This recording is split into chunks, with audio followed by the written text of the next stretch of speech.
falling in a theme. Sorry about that. Okay, so we're about to start the book reading. This is the NMP book reading for the Pedagogy of the Oppressed, and we are the Biblical School of Global Liberation for All Oppressed People. And we'll keep that in mind as we go over the first chapter of the Pedagogy of the Oppressed. And before we start, I'd like to do a quick review of the first couple of pages that we went over last week on last Thursday. And that was chapter 1, and that'll be on page 43. And do everybody have a copy, or would you guys just like for me to read it out loud?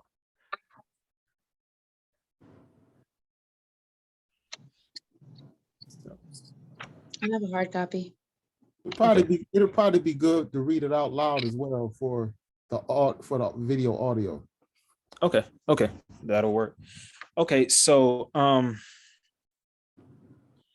well, I will be picking up on page 44, but what I would like to do is just hit some points on what we read last week. And so chapter 1 that starts on page 43, we come into Freire's into his thinking, and he hits 3 major points that I'm noticing. The first one is the recognition of humanity should be the central focus of human existence. All right, and this theme here is very foundational to Freire's analysis of the pedagogy of the oppressed. And the second point is, within a historical context, both humanization and dehumanizations are possible realities. And furthermore, he goes on to explain that the very attempt to deny our humanity through the process of dehumanization reaffirms our humanity. So these, in the first 2 paragraphs of chapter 1, Freire points these 3, makes these 3 main points here. And as I was doing a little bit more reading on Freire, I find that he's influenced by some larger philosophical tools, and he's influenced by 3 German thinkers. One is Immanuel Kant, Friedrich Hegel, and also Karl Marx. So he uses their 3 big ideas. So we're going to find a lot of dialectical thinking, and we know that's the contradiction of everything, right?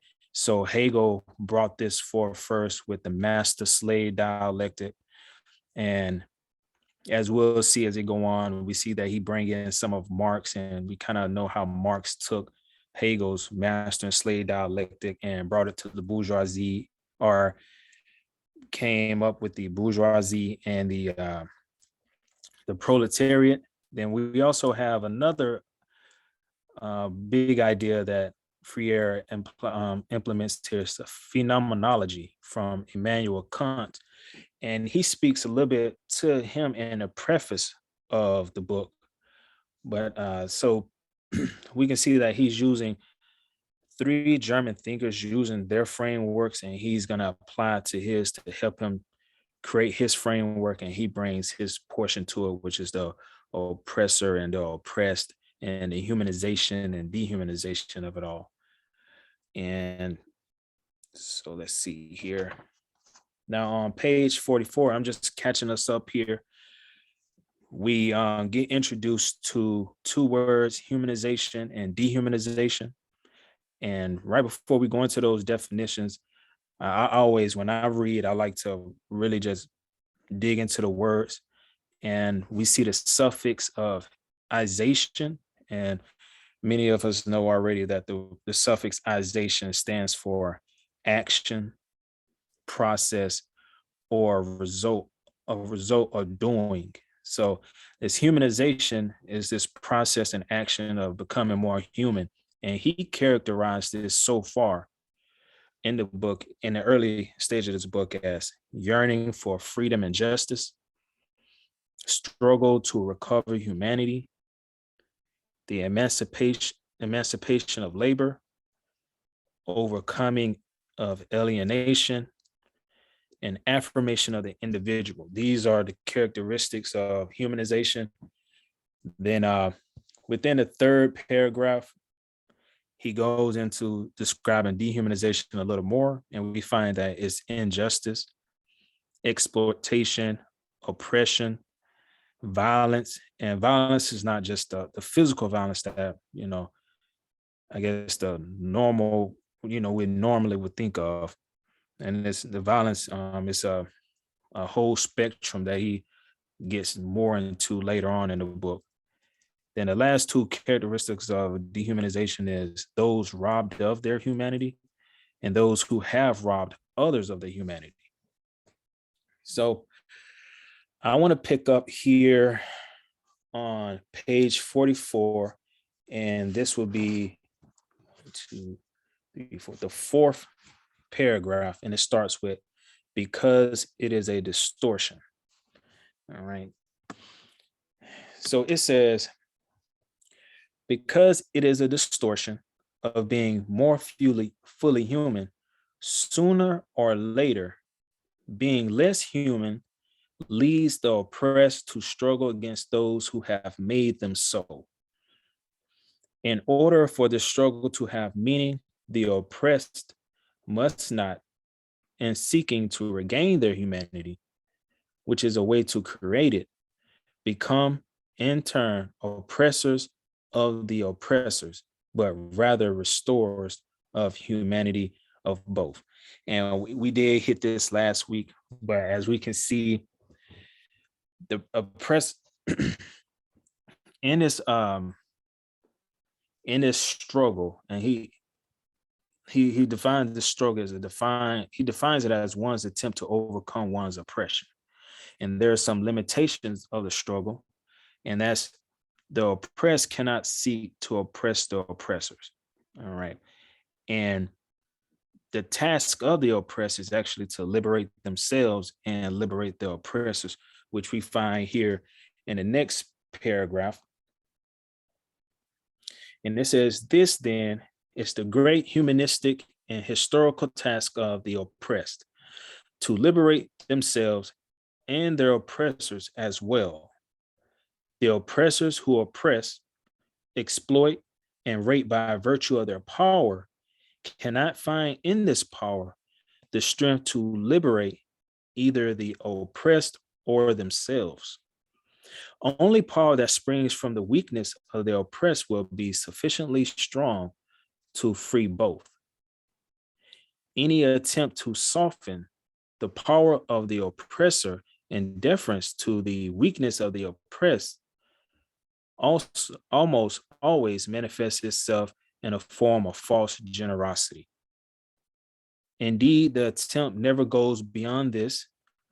In order to have the continued opportunity to express their generosity, the oppressors must perpetuate injustice as well. And an unjust social order is the permanent fount of this generosity, which is nourished by death, despair, and poverty. This is why the dispensers of false generosity become desperate as at the slightest threat to its source.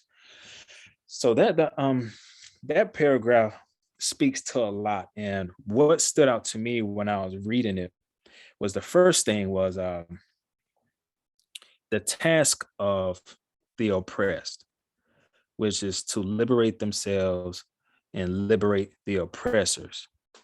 So both the oppressed and the oppressors require liberation. And that's very interesting, for the simple fact that many would think that the oppressors would need to be extinguished. So, and I have here a note here. It says, so far that Freire has described so far the condition and the problem. And I'm curious to how can we improve this condition and solve the problem? How will it help us shift the conditions that hold the problem in place? And I have some scriptures that I want to bring out that comes to mind right off the top of my mind. And Brother Bryant, would you like to read some of them for me, sir? Sure, absolutely, brother. Which one are we starting off with? Let's do John 8 and 12. Then I believe what I have, John 9 and 5. If you can just do them in our order that you have them lined up, sir. Okay, sure. This is the book of John, chapter 8 and verse 12. It says, Then spake Jesus again unto them, saying, I am the light of the world. He that followeth me shall not walk in darkness, but shall have the light of life. And the reason I bring out John 8 and 12 about the light is that as Israel, when I read this, it says to liberate themselves and the oppressors as well. And I prescribe to the faith of Abraham, Isaac, and Jacob. I want to follow the Lord, and I believe the Lord is light, and we need to bring the light to the world. And I equate that word light to a lot of other things, his spirit and also love as well. And would you read John 9 and 5 for me, sir? Yes, sir. This is the book of John, chapter 9 and verses 5. As long as I am in the world, I am the light of the world. And the reason I'm bringing this part out is because even though his physical body isn't here with us, his teachings and his disciples are still here. And as long as the teachings and his disciples is here, light will be in this world, and we will spread this light. And would you go into Matthew 5 and 14 and 16 for me, sir? Yes, sir. I'm sorry, 1 second.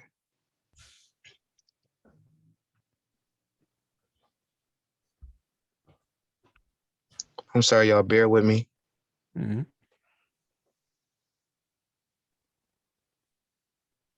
I got the wrong one. I'm pulling the wrong one up. Matthew's chapter 5 and verses 14. Ye are the light of the world.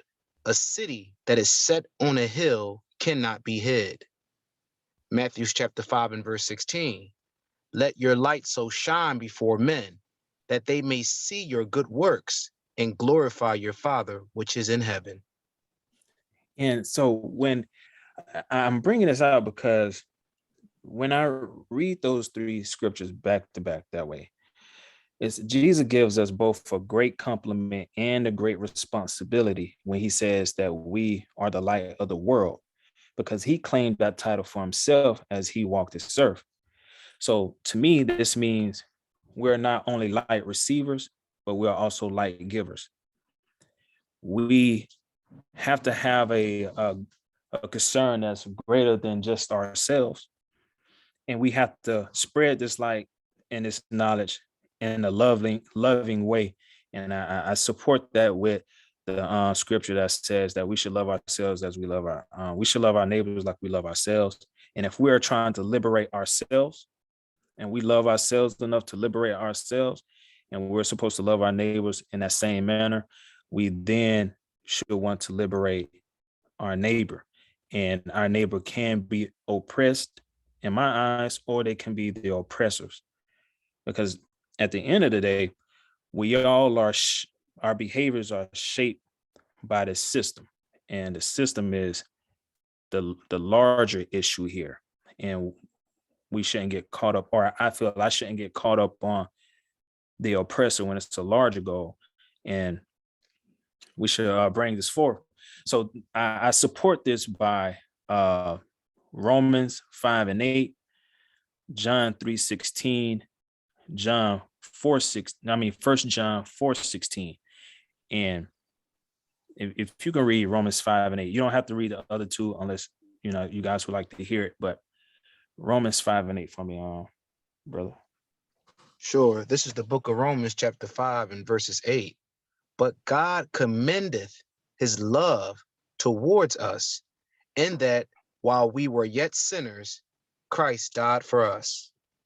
So if we were yet sinners, and Christ loved us so much to go ahead and die for us, wouldn't we look at our neighbors who might be the oppressors as yet they are in the wrong? Shouldn't we still love them to try to liberate them? And this is how I'm seeing it, and I'm gathering this information here when I read to liberate themselves and their oppressors as well. That line there is just speaks love to me, because you have to have love in order to liberate a person that's been oppressing you. So that's my take on that. I'm not sure if you guys are in agreement with that, but that's what I feel on that. So if anybody want to say anything before we move on, the floor is open. I just feel like that part there is necessary to hammer down. Yeah, I would like to say something. I think that's a good observation. My advice would be to also to, because when we say love in the world of today, we have a lot of different interpretations of it. Mm-hmm. But if we're going according to the love of the text, John parallel to love, First John parallel to love is to do righteousness. Mm-hmm. And or because he said, he that loveth is born of God. Then he said, he that doeth righteousness is born of him. So I think it's also helpful for us all to remember, in a world where we talk of love, people have different perceptions. But if our argument is that love is to do justice to our neighbors, I think that definitely will help, because you say love in one sense, and people trying, well, how does that look to show love towards the oppressor? But in the sense where we're talking about to do justice by him, or even in the book of the law where it says, love thine enemy. If we understand to do right, to teach them right, to show them the right path, to be examples of what is right. And so I think that's definitely important to bring to the table, because in the prophets, that's what you will have. You will have the former oppressor who will say, come up and let us go ye up to the house of the Lord. Those who are ready to be reformed, to learn of his ways. They would be distinguished from the oppressor who the prophet said would be destroyed because they refuse. But then you're going to have those who are seeking liberation. And so them learning justice and mercy being given unto them, I think that is a demonstration of love. So all that to say is that I think it's important for us to continually tie love in with righteousness and justice. I'll yield. And I do agree with that. And that is very key, that we make it known that to do justice and that righteousness with love. Because like you said, today's time, love can mean any type of thing. But if we're coming from scripture, it definitely needs to be defined in that manner. And I agree. Anybody else would like to say anything?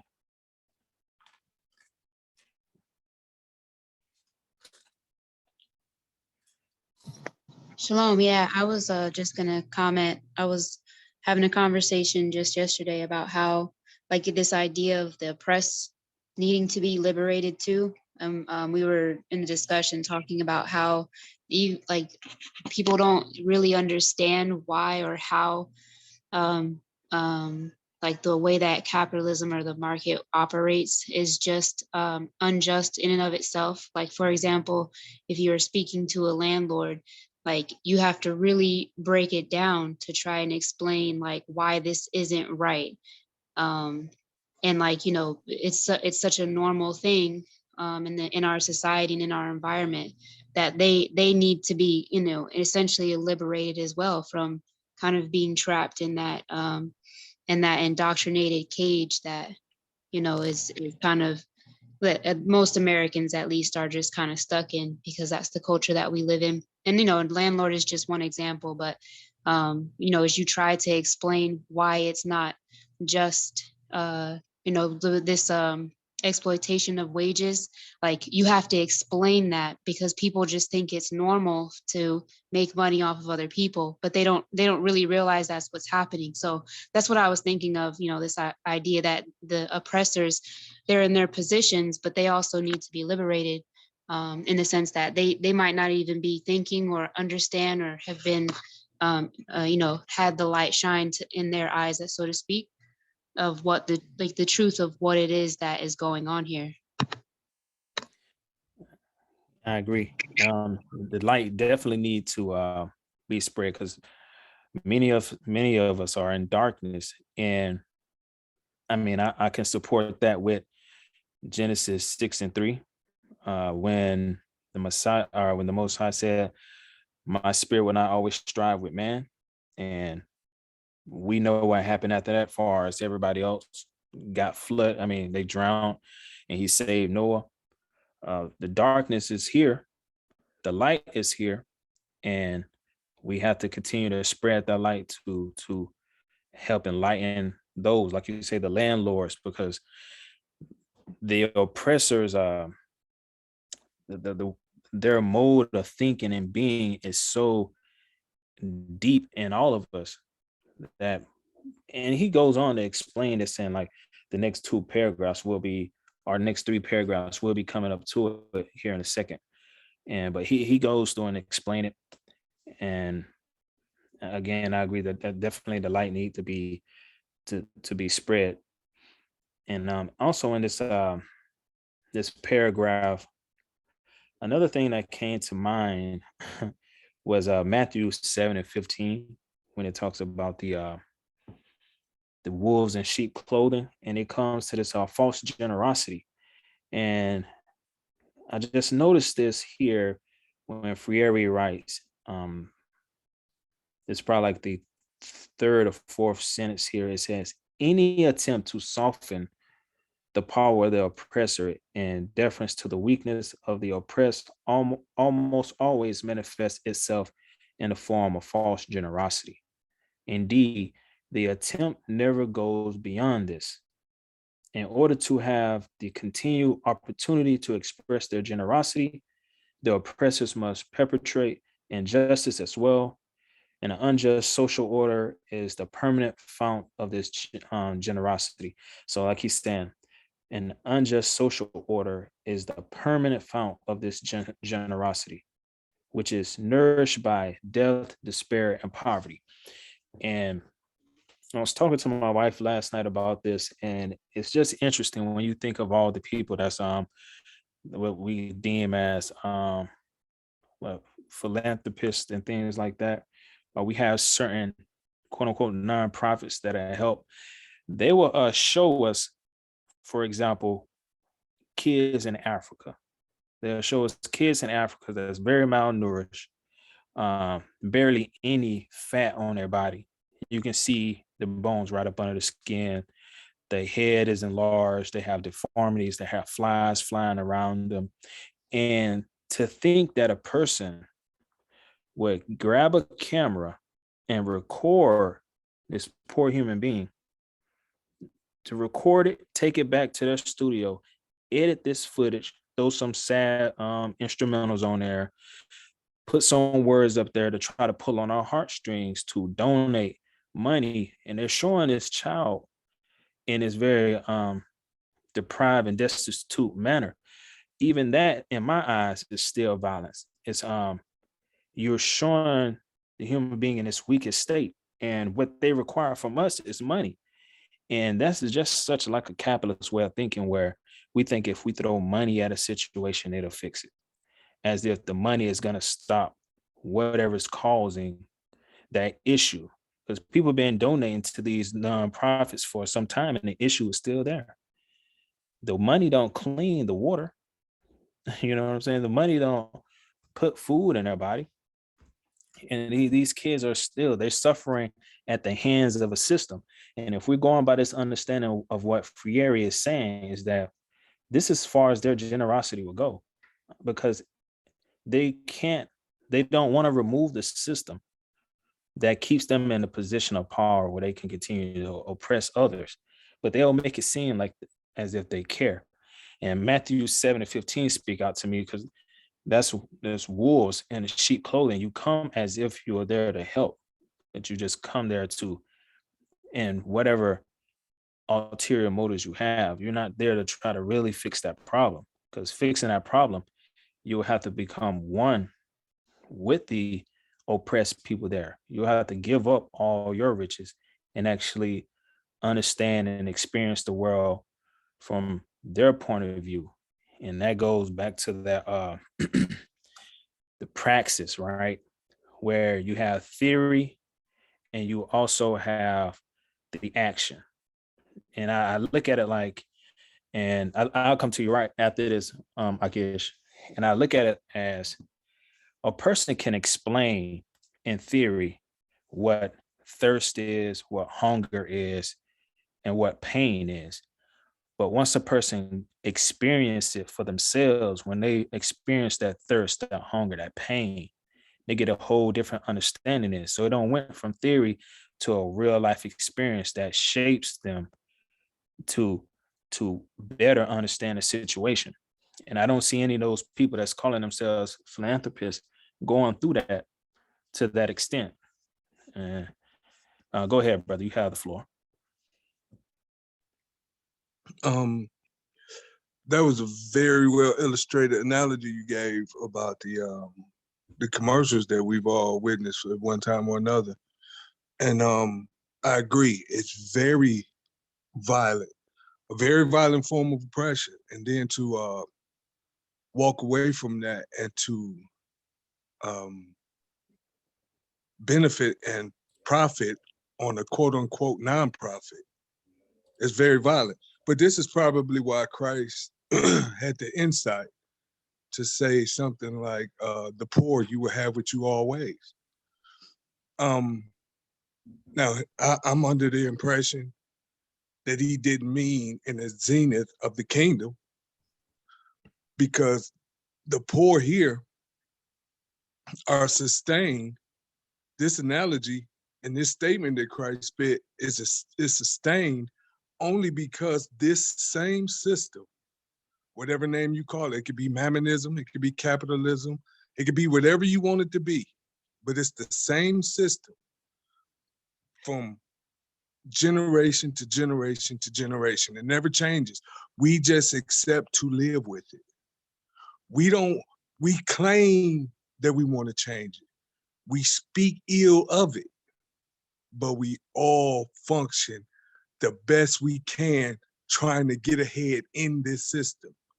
Well, that's why I love this book, the pedagogy, the art of the training, to teach how to teach the oppressed. This is what you're looking at. This is what you're facing. This is what you're seeing. Deal with it. If you don't know how, this is how. And so I'm listening, and I'm listening to everybody chime in, and it's very inspiring that we're even here to discussing this, because this is very important. These are things no one ever really seems to look at. We talk about it, like I said, we degrade it, we say how bad it is, but no one ever really wants to put their hand to the plow and really change it. And those that do, the masses, it's us that let them get mowed down. Mm-hmm. The ones that come in to try to change it. Look at your freedom fighters. Look at your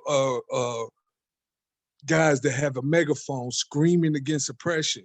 And then the system comes down and stumps them out. And the people continue right after that. They'll say how sad it was. They'll bury him. They'll give him shout out and label him a hero. But they won't change and do the same thing and fight against the system the way they have. I yield. Mm-hmm. Mm-hmm. I agree. Because we can see that. Oh, go ahead, Brother Brian. Oh yes, sir. No, I just wanted to add on a little bit to the conversation y'all was having, you and Elder Judah, earlier with the love thing. I just wanted to say that that love thing can be one of the main causes of why we're in this condition, because love can be a very carnal thing. And everybody with all different kinds of religions talk about how they love, and they got love, and they love God. And I would just want to piggyback off what Elder Judah was saying. If we don't really demonstrate what the love is, then we can keep finding ourselves in this cycle. Because notice, everybody, like I said, from these religions talk about they love, but look, all the death and destruction outside. We've created hell through all this love that we claim to have. We've created these hell-like conditions. So like it calls us to really question what is the true meaning behind this love. Because if we really had the love of God, then would we be living in this kind of world where we're destroying the planet, we're destroying each other? So I think that's one of the key things to look at is this love. Because as far as I can see, especially when it comes from the schools of religion or whatever have you, only thing you've seen is this carnal demonstration of love. Or I love you, so you know what I mean, whatever, I give you something to eat, if I see you here and often. Or I love you, and people just say it with their mouths, but their true deeds and their true actions, their works, they really don't demonstrate love. Because if they did, they would stand up and they would plead the case or fight or struggle for the case of the oppressed, of the widow, of the orphan, the father. You know what I mean? So we have to really call into question, what is this love that we hear every day? You know what I mean? Because this love is the light, but why are we in darkness and obscurity? You know what I mean? Because the love that we've been taught to have is not the true love that the prophets were teaching us, nor the Messiah. But I yield. Yeah, man, I support that, and I agree as well. Um, just looking at this topic of the false generosity, and it's only meaningful insofar as justice is still perpetrated. And Fieri ties this false generosity to another word he calls, or another thing is lovelessness. All right, and you have this false charity. The false charity is to seek to increase the viability of charity by reinforcing the dehumanization of those seeking charity. So this love that's being shown from the oppressor side, it can't be the love that the world needs. And the oppressed, the ones that's oppressed and outside of the knowledge or outside of the light, they need Israel, the ones who's actually bringing the light, to come forth. Because we can see here, and as we read in this book and many other books, they have a good case to put forth, but it's still missing the actual true spiritual quality and essence of it. And I think that's what we here at the NMP bring into it. We overlay that aspect to it. And I think by doing so, it makes it a fuller, more meaningful position and conversation to be had. But again, like I said, the love from the oppressors, this false generosity and this false charity, it can't do anything for us. And he says, Freire says this back in this paragraph we just read. And it says the oppressor who oppress, exploit, and rape by virtue of their power cannot find in this power the strength to liberate either the oppressed or themselves, because they're caught up in this system. Like I want to be able to experience this world from this position that I'm in. I want to be able to express myself as fully human, which they can because they have nothing hindering them, but not in a sense where they are true humans. Because if that was the case, they'll want their brothers and sisters to be liberated as well. And Fieri goes on to his next paragraph to explain it. And he says, true generosity consists precisely in fighting to destroy the causes which nourish false charity.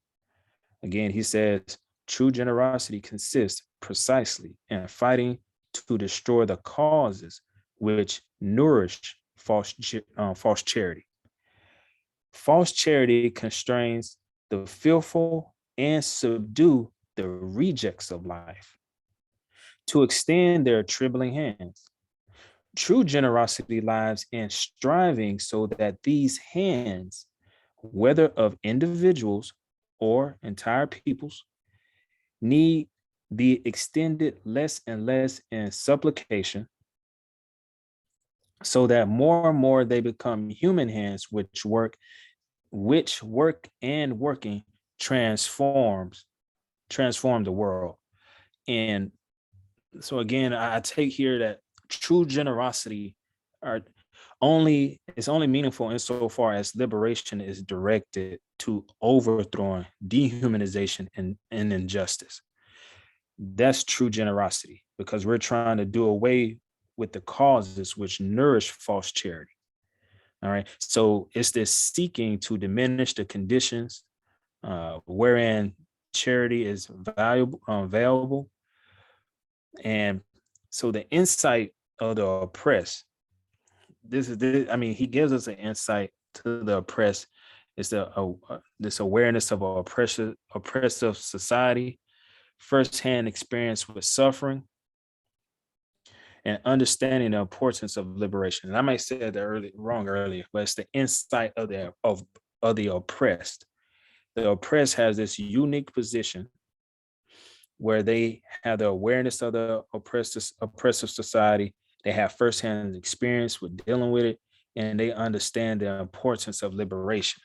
Because as he stated back in the first chapter, or the first paragraph of the chapter, wherever dehumanization is happening, it also reaffirms the humanization. We can see this through history. When we look back and say slavery, Nat Turner, the revolt, the slaves are being oppressed. And in that oppression, they want to have their humanity recognized. And that recognition spills out in ways that they understand of how to gain that affirmation, that recognition of humanity. So they want to be seen as human, fully human. They want to be able to express themselves as fully human. And the only way they felt that they could do it at the time was by going that violent route. But we can see this in a number of different ways where oppression is happening. Then because of this dehumanization process, something that's inherent deep down in the oppressed, it wants to come up and they want to be free, in the sense that Freire is using the context of freedom. And we know that's completely to destroy the causes that's causing this oppression, as well as liberate the oppressed. It's something that's deep down in us. I believe that was instilled in us by the Most High, because throughout history, man is always trying to reach their pinnacle, but we have a certain spirit that's trying to squash it and squander it. So, I mean, I think that's self-evident if we look back in history. So the next paragraph here, it goes on, it says, this lesson and this apprenticeship must come, however, from the oppressed themselves and from those who are truly solidarity with them, as individuals or as peoples. By fighting for the restoration of their humanity, they will be attempting the restoration of true generosity. And we already spoke about true generosity, and that's, overthrowing the evil system.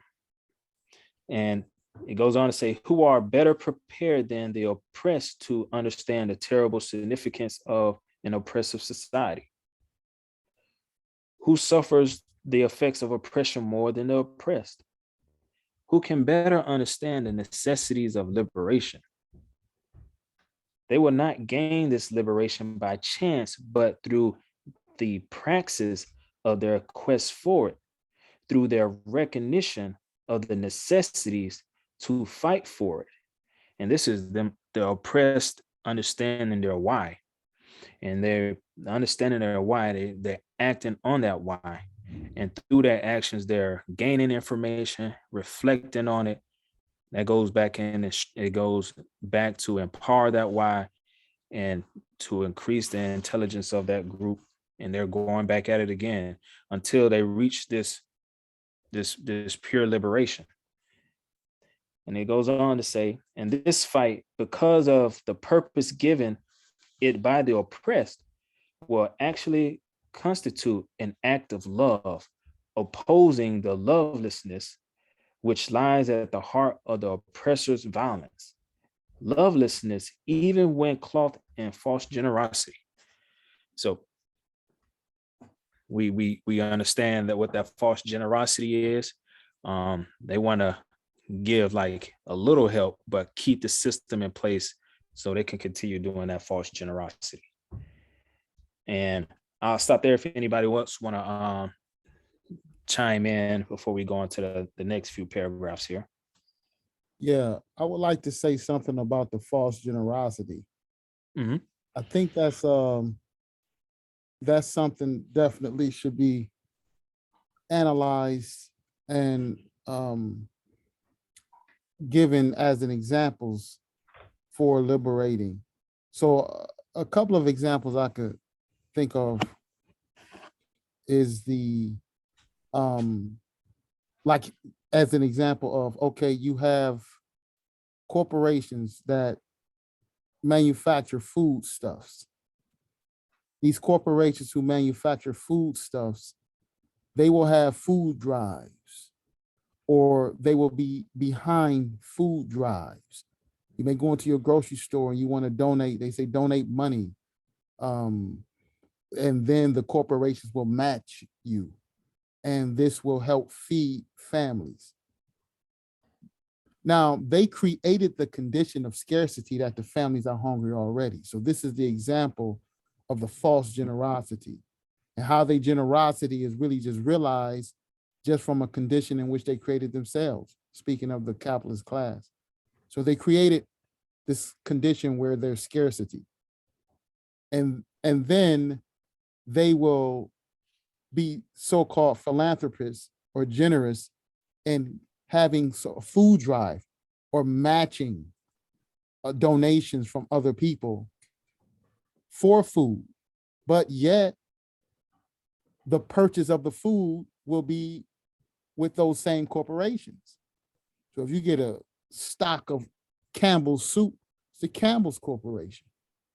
So when you see, it's false all the way around. They created the condition where people's hungry, and then they pretend to be generous, like they want to feed hungry people, but yet they enriching themselves, but showing a display of generosity, which is false.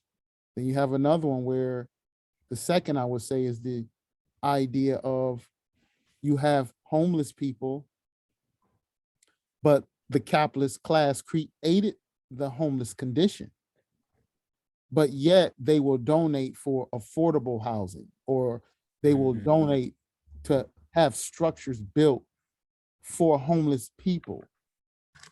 So again, another form of false generosity. Why are we homeless anyway? And that's, I gather that's what he's explaining through the idea of dialogue. You have to look at, wait a minute, why are we hungry? But we don't. We often just look at the false generosity in which, oh, well, you know, they're trying to bring money to the community and build more housing for homeless people. So I think those, just bringing that to people's attention is part of the work, and bringing them to light to realize the causations. And then you'll realize this form of generosity in which we're seeing is none other than just a false generosity. So I'll yield with that. Now that's an excellent point there. And it really is, because in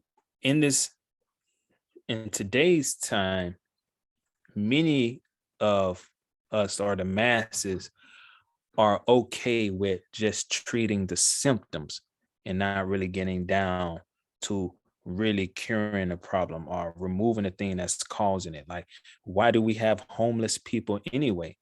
It's a question to really think about, because we have homes, all right, and it sit there, and this system, how the system is set up, it turns the oppressed against the oppressed, and it's ever so slight. And it just reminds me of what the Bible said, that the serpent was the most subtle beast in the field or ever created. And you really think about it, it really was, because the way that it trick us, we all oppressed, but we have enough nerve to look at the homeless as if they're the problem. But it's these larger questions that they would never debate on the grand stage. So it's up to us to bring it forth and really just hammer it home. And that's my belief about it.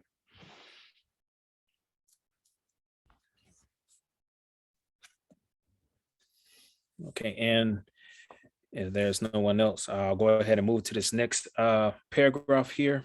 And this next paragraph has so much in it, and I really just love the mind of Freire, how he's able to understand this and put it into words. He says, but almost always during the initial stage of the struggle, the oppressed, instead of striving for liberation, tend themselves to become oppressors or sub-oppressors. The very structure of their thought has been conditioned by the contradictions of the concrete existential situation by which they were shaped. Their ideal is to be men, but for them, to be men is to be oppressors. This is their model of humanity. This phenomenon derives from the fact that the oppressed, at a certain moment of their existential experience, adopt an attitude of adhesion to the oppressor. So I'm gonna stop there and make a few points, then we'll move on unless somebody else have anything to say. That the first thing that comes to mind, it says, but almost always during the initial stage of the struggle, the oppressed, instead of striving for liberation, tend themselves to become oppressors or sub-oppressors, which is very interesting. And it just goes to show you that if we don't have a second option, something to compare and contrast capitalism to, we'll get stuck in capitalism, and that's all that the masses can think of. And I feel like that's why the capitalism itself is so hard on trying to stomp out communism, because that's the only other large system that can compete with it. And this is not just communism really destroys and undermines everything about capitalism. And this is another dialectical standpoint here. We got the opposites, and per Hegel, his thing was, when Hegel came up with this dialectic, his thing was you have to arrive to truth by stating a thesis, developing a contradictory stance, and combining them so you can resolve it and have a coherent synthesis. And what I'm saying is that we can see that capitalism and communism are two sides of the spectrum. And capitalism stands for private, and it's ever growing, and it looks to take away from those who labor.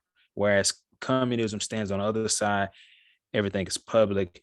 As the Lord had made it, we all inherit this earth. So this earth is for everyone, and we can already see that. So, but if we don't have anything to compare, we'll get stuck in capitalism. We'll think that the way out is to leave this particular class and move up a class. And the only way to do that is by, one, becoming more like the oppressor. And he goes on to say, this very structure of their thought has been conditioned by the contradictions of concrete existential situations by which they were shaped. their idea is to be men, but for them to be men is to be oppressors. This is their model of humanity, which is it goes on to me is this conflation of the notion of manhood. And I sat and I thought about this, and it Freire is saying here that manhood is equated with being the oppressor. Thus, the oppressed man must oppress other men to be a man. And it's I have an example here. It's a book that I have, and it's called When the Irish Became White. And it talks about when the Irish came over to America in the 18th century. And they left their homeland. It was like a caste system. So they left their homeland to come to America, because America at that time was really pushing this the land of the free. You could come here and you can be anything.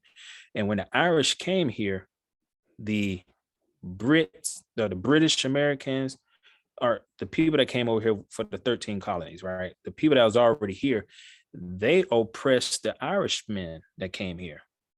And the Irishmen at the beginning thought they would have had some type of loyalty to each other because of their skin color, because race was really pushed back then. And it kind of find out that as the story goes on, it talks about how the oppressed became the oppressors. And in order for the Irishmen to become fully white, they had to oppress the Negro population. And this is a clear example of how the earliest white settlers in America have defined manhood and defined who can assimilate into the legal term white. And the Irish had to assimilate into those behaviors and thoughts, and they in turn became oppressors to the African American race that was here. And my last point I'll bring out on this is that I find it so interesting that their ideal of manhood is to oppress other men. And when I bring in my spiritual understanding and our text understanding, Brother Brian, would you read Genesis 1:26-28 for me? I just find this part so interesting to me that I feel like it's necessary to say. You said Genesis chapter 1:26 through 28. Yes, sir. Genesis chapter 1 and verses 26. Then God said, let us make man in our image, according to our likeness. Let them have dominion over the fish of the sea, over the fish of the sea, over the birds of the air, and over the cattle, over all the earth, and over every creeping thing that creeps on the earth. So God created man and so God created man in his own image. In the image of God, he created him. Male and female, he created them. Then God blessed them, and God said to them, be fruitful and multiply. Fill the earth and subdue it. Have dominion over the fish of the sea, over the birds of the air, and over every living thing that moves on the earth. And when I hear that and read that, I noticed that the Most High never gave man dominion over man. It was over the sea and all the creatures therein, the air and all the fowl therein, and the land, all the creeping things and the animals that roam the earth. He gave them dominion over that, and of course, the ability to manipulate all the the seas and the trees and all that. But you notice he didn't give man dominion over man. And it's funny that Freire points this out, because we can see that evil spirit working in men, and men think in order to be a man, I have to oppress you. And look at it today. You got sports, you got boxing, UFC, all right, even down to in the Israelite community, how the men treat their wives. And then the Messiah say to the Pharisees? Because the hardness of your hearts, that Moses had to give you a bill of divorcement. We have this mindset where we feel we have to oppress someone else, but the Lord never gave us that command to oppress another man. And I just thought that was very interesting. And I open the floor up for anybody want to say anything.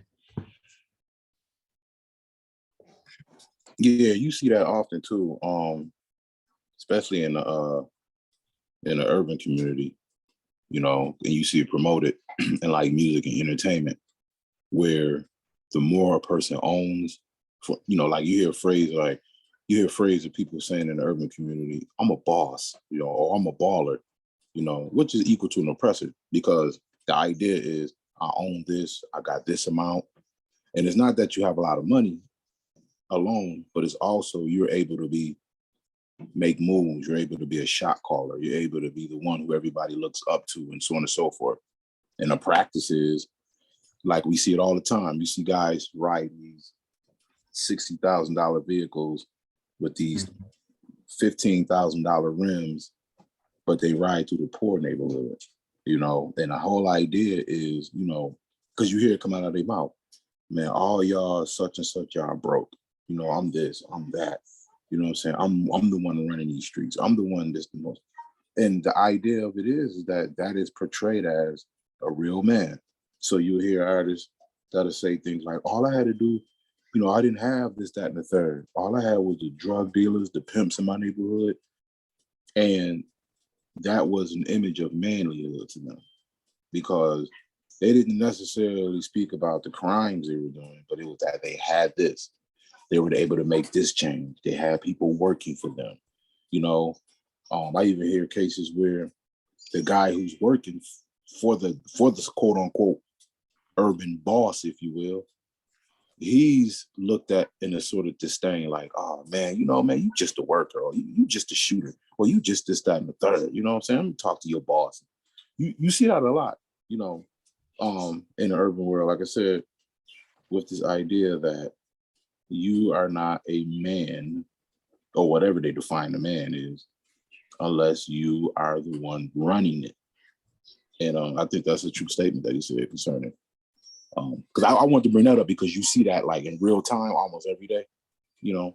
Well, nowadays you don't have to go outside, but if you go on YouTube enough, you'll see it. And the thing about the Israelites, same thing. You know, you get these guys that'll be like, you know, we're raising real men. We're raising real men, this, that, and the third. But the thing is, once you become a man, even just in your character, how you deal with people, how you talk to people, and even among the organization, you know, you see all of these seeds of oppression, you know, even if they don't oppress each other, let's say necessarily economically, but you see the DNA of it. So that if they had the money, then they would fulfill it. Case in point, the guy who passed away, Jermaine called himself Tazadak, the guy who called himself the Comforter. It started to be, you know, immediately coming out not too long after his reign, if you will, he was oppressing them so-called Israelites, you know, and a lot of people was coming out having a lot of different stories about exactly how he was doing it. I think the last story I heard, one of I believe the wives, she came on Sinetta or whatever, and was basically going into, I believe it was Sinetta. If somebody know what I'm talking about, correct me, but she was going into how he was handling the money. He was robbing people. Not a 10% tithe like most churches teach, 20% tithe. Then those little garments that they wore, you know, with the fringes and the long robes, especially like the one doing Passover, charging the members $450 for something that only took probably $20 to make. Johanna, he was speaking of that, you know, when he was having his beef between those, he exposed a lot of that stuff, even when he was renting from Johanna, but what he was charging these people, all of these different things. So, you know, and it's just this idea, you know, where people look to him like he's a real man, you know, he's God sent comforter, they was calling him, and so on and so forth. But, you know, until we learn later, we see what his manhood was about. That man was oppressing the crap out of him. But I just wanted to bring that element in as well. I yield on that. Thank you, brother. That Genesis 1 there that you brought out, that's very insightful to you to bring that out and to look at that the way you did. Because the carnal mind would look at that passage in Genesis and the whole dominion aspect and to think of an aggressive type or form of like violent domination. Mm-hmm. But when you look at the whole theme of the scriptures, the dominion that he gave man was a dominion to care for, or meaning that the earth would yield to you. And so with this mindset, this carnal mindset that we bringing out about dominion, we've taken that even from the earth to each other. And like you said, it's very funny that in order to be a man, the best men seem to be those who handle the art of dominating other men the best. These are your best men. And that's just, it shouldn't be that way.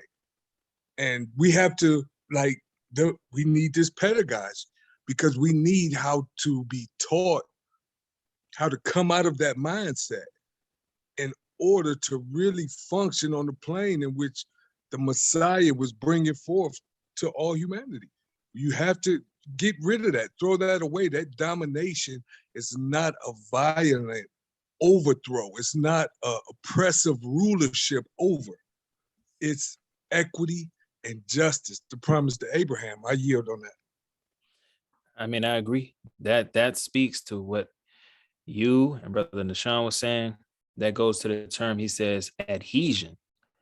And we know from reading this, that word adhesion means the perceived necessity of oppression as a condition for recognition. So when we see Black people stunting on Black people, because that's the only people they can stunt on. So they have to, what they perceive, okay, this is manhood, this is how I'm supposed to be a baller or a boss, like Brother Nashawn said, or like you were bringing out how the man, to be a dominant man, he has to, pursue this mode of this violent, this particular violence. And they're trying to adhesion or stick themselves to the oppressor so they can feel less of that oppression. But within that, even in that sense, when they dehumanize the oppressed, they still dehumanize themselves in that act, because you have to be void of light in order to treat another human being that way. And this coming up close on 10, so I'll wrap up this little last part, but I do want to read the comments here. And it says that the COI, the NMP says Black Wall Street equals sub-oppressors. I definitely agree. And they have a big movement now where they're trying to bring back the new Black Wall Street. They have that down here in Atlanta. They're trying to bring back the new Black Wall Street. And it's all about, as we hear nowadays, generational wealth and all this. And it's just capitalism just being spewed out. Then Sister Sue says, in order to oppress humans, they first have to dehumanize the oppressed. And I agree with that. And so moving on to this, to finish up this last paragraph. So just to read that line again, it says, their idea is to be men, but for them to be men is to be oppressors. This is their model of humanity. And I mean, I can go into that, the model of the humanity. We can see that all throughout the Bible. Fallen man, man that's without the spirit, without the light. We can see that model of what they think a human should be. It goes on to say, this phenomenon derives from the fact that the oppressed, at a certain moment of their existential experience, adopt an attitude of adhesion to the oppressor. Under these circumstances, they cannot consider him sufficiently clearly to objectivize him, to discover him outside themselves. This does not necessarily mean that the oppressed are unaware that they are downtrodden, but their perception of themselves as oppressed is impaired by their submersion in the reality of oppression. And I can't, I think it's Psalms 73, and I believe it, I may be wrong, but I believe Asaph wrote this when he said his foot almost slipped. Now, I'm not saying that he wanted to be like the oppressors, but in that sense, he had the light, because at the beginning of Psalms 73, he talks about how God's been good to him in Israel. So he understood the goodness of the Lord. But looking at those, you know, those others out there and how their riches and all this gathering resources of, his foot almost slipped.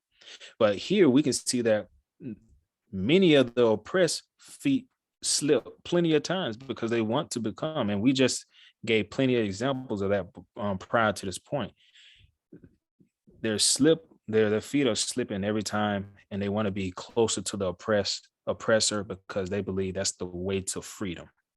So I got to I need more money because money would give me X, Y, and Z. And it's just the wrap up this last part. The last sentence here says, at this level, their perception of themselves as opposites of the oppressors does not yet signify engagement in a struggle to overcome the contradiction. The one pole aspires not to liberation, but to identification with this opposite pole. And again, that's adhesion. I believe he's right there speaking of. And I will leave it there. And yeah, I think I'll just leave it there. I wanted to get a little further, but I don't want to pass up, shoot past the time here. But that would be the last paragraph. And the floor is open if anybody else want to bring anything out. You got about, if you want, you could push it to another 10 minutes. Another 10 minutes. Okay, well, let me do this next paragraph then. And then you can always go back over it if you want, next time. Okay. Yeah. Okay. All right. So moving on to the next paragraph, it says, in this situation, so we just read the last one, we understood about the concept of manhood, adhesion, also the oppressed perception being distorted, where they think that in order to get themselves out of this oppressed position, they have to become more like the oppressor. So Freire then goes on to say, in this situation, the oppressed do not see the new man. And I relate that to Ephesians 4:24, but I can come back to that. It says, in this situation, the oppressed do not see the new man as the person to be born from the resolution of this contradiction, as oppression gives way to liberation. For them, the new man or woman themselves become oppressors. Their vision of the new man or woman is individualistic capitalism. Because of their identification with the oppressor, they have no consciousness of themselves as persons or as members of an oppressed class. Man, that's heavy, boy. It is not to become free that they want agrarian reform, but in order to acquire land and thus become land owners. And that goes back to Hegel, where he brought up the master and slave dynamic, the Lord and the bondsman dynamic of dialectics. So going on, it says, or more precisely, bosses over other workers. It is a rare peasant who, once promoted to overseer, does not become more of a tyrant towards his former comrades than the owner himself. This is because the context of the peasant's situation, that is, oppression, remains unchanged. In this example, the overseer, in order to make sure of his job, must be as tough as the owner, and more so. Thus is illustrated our previous assertion that during the initial stage of their struggle, the oppressed find in the oppressor the model of manhood. This here is when I read this, I sat back and I put my book down, I went on a run, and I came back and I sat there and thought about it. And I look at it today as the NMP grows and we start to spread this message. I wonder how this part would play out. Like he says, the initial stage of struggle, the oppressed find in the oppressor the model of manhood. When this struggle starts to really pick up, and we can go back to other civil rights and other things, you can find these people that's in the struggle or in the movement, quote unquote, that always somehow find themselves being on the side of the oppressor. And they turn around and basically ruin the whole movement by, either giving information out to the oppressors to squander a movement. It's just very interesting that he puts that as that's the initial thing that'll hold up the struggles. These people they got the wrong perception of manhood. Then you have those that's gonna do this adhesion. And in my mind, just from where we are, not trying to jump ahead, I in my mind, I'm like, man, how would Freire write? How do we overcome that? Because that seemed like a hard thing to do when everybody doesn't learn at the same rate, when everybody doesn't have the same amount of skin in the game. And plus, not every oppressed person has the same perception. Some of them don't even think they're oppressed. You can talk to a couple of Black people today, they swear they freer than anything. But my last point, I open it up. Brother Brian, would you read that Ephesians 4:24? And this is what came out to me when Freire was writing about the new man and new woman. You said Ephesians 4:24. Yes, sir. 1 second, I'm grabbing it now. Leah, that's what it is. My handwriting kind of stored on this one.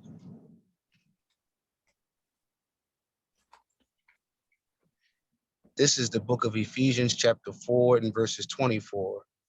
And that ye put on the new man, which after God is created in righteousness and true holiness. And that's what comes to my mind when I think of this new man, and putting on righteousness and true holiness.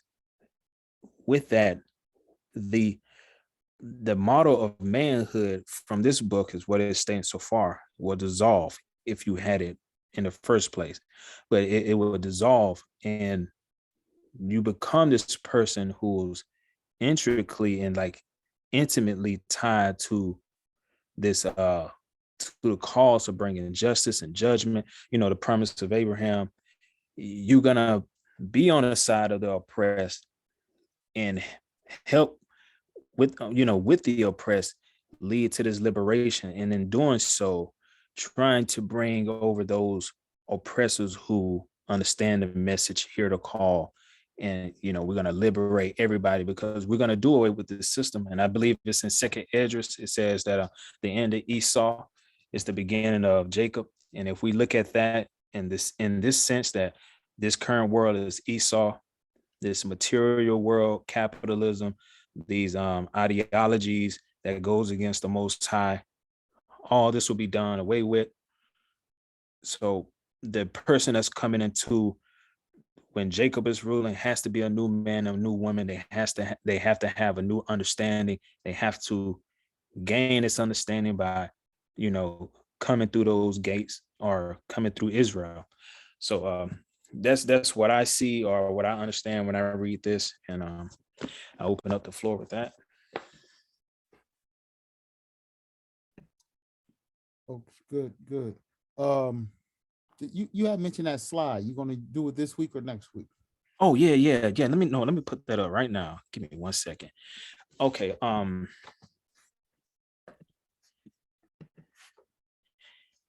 So gang, here's a slide that I want to share.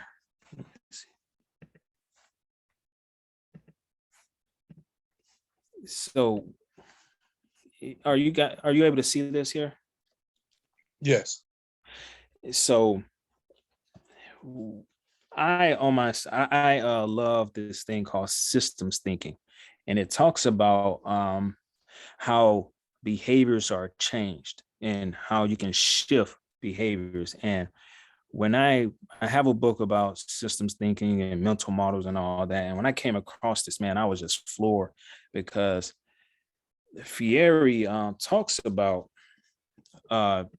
doing this liberation and doing away with the causes of it. And I feel this here brings an actual good a good visual representation of it. As you can see here, it says the 6 conditions of system changes. And these are the 3 layers of changing the system. So if you start from the bottom, you have the mental model. But how this works is that the policies, the practices, and the resource flows, this is the structural change. This is explicit, and this will definitely need to be, all this will need to be happening simultaneously, but this was the one that would have to do the most work here, because we have tried with through history, you've seen plenty of people doing, like, trying to change the mental models, and that works up to a point, because you do have people that stand out: Gandhi, Marx, Martin Luther King.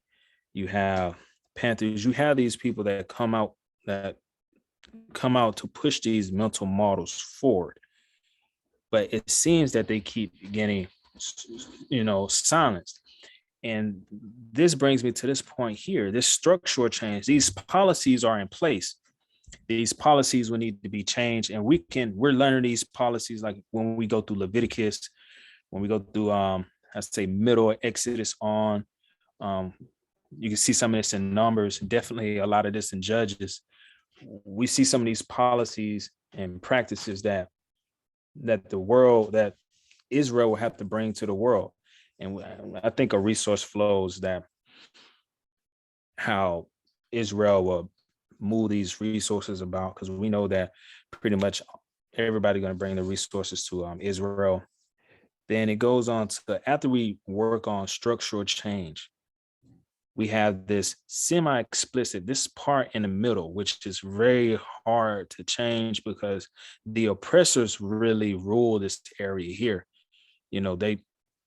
They have the relationships and the connections, and they have the power dynamics. And the way I understand power is the ability to shape another person's reality, and they continually to do that. You can see how they do that to us now. Our kids, we let our kids go to school, and within that elementary, middle school, high school, even up into the higher levels of college and so forth, they're continuously shaping the mind, which shapes that person and their behaviors to fit like a cog in this whole system, to continue to promote the system. So I show this to show, this gives like a nice visual representation of areas that we will need to affect. We'll need to affect this structural change area. We'll need to affect this relationship and power dynamics area, and transformative change. The everlasting change will have to come through the mental models. But again, this will have to be worked on simultaneously. And over here, you can see the areas where they break this down. The mental models is the habit of thoughts, then you have the power dynamics, and so on and so forth. So I find this helpful. I always use this like a reference when I read different things. I like to place it, what I'm reading in these areas. Like right now, when I was, reading Pedagogy or Press Free right here in the mental models and this area, relationships and connections, because this is the dialectic portion where he talks about the oppressors and the oppressed, the power dynamics of how the oppressors dehumanize the oppressed, and this mental models from the oppressor and the oppressed, and how the oppressed feel that they gotta have this particular way of manhood or womanhood, and it's always mostly gonna push them closer to being on the side of the oppressor. So again, I find this piece here helpful. I hope you guys it helps with bring some visual representation of the structural part of it. You can also apply this to capitalism. I mean, you can really apply this framework to a lot. So that's the point I wanted to show there. And I'll leave this up if anybody have any questions or anything they want to point out. Yeah, I would like to add. I think that's a good visual there. And so pages 45 and 46, we had read that, but their perception of themselves, speaking of the oppressed, that their perception of themselves as oppressed is impaired by their submersion in the reality of oppression. Okay, the condition of oppression, our day-to-day condition, is sort of, it shapes our perceptions of ourselves as well. And he says on going into page 46, he said, well, finishing page 45, at this level, their perception of themselves as opposites of the oppressor does not yet signify engagement in a struggle to overcome the contradictions. The one pole aspires not to liberation, but to identification with the opposite pole. So before the oppressed really begin to understand, he's going back into this deal of embodying or adhesion to the oppressor.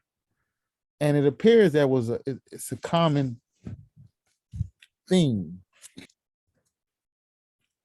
Oh, you could have left that up, but yeah, go ahead. It appears that that's a common theme. Yeah, just for the video. Proverbs. It seemed like you got a reader on deck. Proverbs 3 and 31, maybe. If the reader's still there. Proverbs 3 and 31, 1 second. Yeah. Proverbs 3 and 31, give me 1 second. Okay. And it appears, like I say, to be reoccurring. And Proverbs sums it up this way, but I would just give like 2 examples. This is the book of Proverbs, chapter 3 and verse 31. Envy thou not the oppressor, and choose none of his ways. For the froward. Go ahead, finish that verse. I'm sorry. Go ahead. For the froward is abomination to the Lord, but his secret is with the righteous. Yeah, the secret of Job actually talks about the secret, which is another discussion. But the idea of envying the ways of the oppressor, and this is really, we say it fast, but this is really a battleground here of exposures. Because again, he's saying that the oppressed, they aspire not to liberation, but to be like the oppressor. So this is a battleground of this mental part, the mental mode, these beliefs that we must struggle against. But it finds itself in, again, Israel, for example, we can go back further, but Israel coming out of Egypt. If we look at it, to destroy everything of the merchants and the city states of Canaan was to destroy any remnants or any teachings or any doctrines or any influences that could lead the people to aspire to be like the oppressors they're removing. So when we look at Israel worshiping Baal or the lords, what we actually find is the leaders in Israel, they eventually have been persuaded to mock or copy or to aspire to be like Baal or the lords or the landowners and the rich. And thus they cease to aspire towards liberation for themselves and for the world. And two, this is a continual stumbling block when we look at what we call nowadays neo-colonialism. So what do you have? You don't have the force of the imperial masters coming in with a cannon and bombs per se. But one of their primary weapons is loans, financing, or finance capital. This idea of finance capital finds its strength in so-called second and third world countries who don't aspire for liberation, but they aspire to be like the capitalist countries. And thus they find themselves entrapped in debt and eventually overcome. It's just a continual snare. And that idea of the transformative change of the mind and how we're perceiving things is very important. That's one heck of a battleground to expose and to bring into light and realization the causes on why we aspire to be like the oppressor. That right there is one heck of a battleground that it requires a lot of thought and examination and study of society to even engage to make that transformation or to cause people to make that transformation. So I'll yield. Hey, can I come in on the back of that with something? You said, and you know, we just talking. You say, why do we aspire to be like the oppressor? Well, from my, I'm nothing, but for my analysis of my experience and my days in the earth and all that I've seen and everything, the oppressor does exactly what Brother RJ brought out in Genesis 1. He dominates, and he dominates violently. And in his domination, all the spoils of his domination are at his beck and call.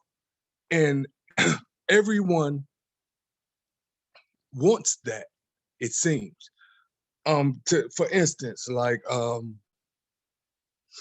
you get the attention, you get the wealth, you're the go-to, you call the shots. And in that slang that I just said, call the shots, it goes deeper than that. It's you are the go-to, you're the one that everyone is going to seem to go to. And that would make a human being drunk with what we call power. Is it the same thing that Satan offered Christ on the mountain?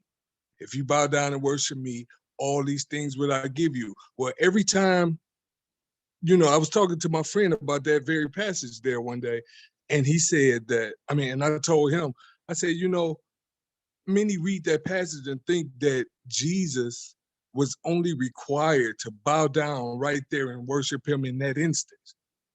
But no, if Jesus took the deal, there was a lifetime of worship to this being that offered him that.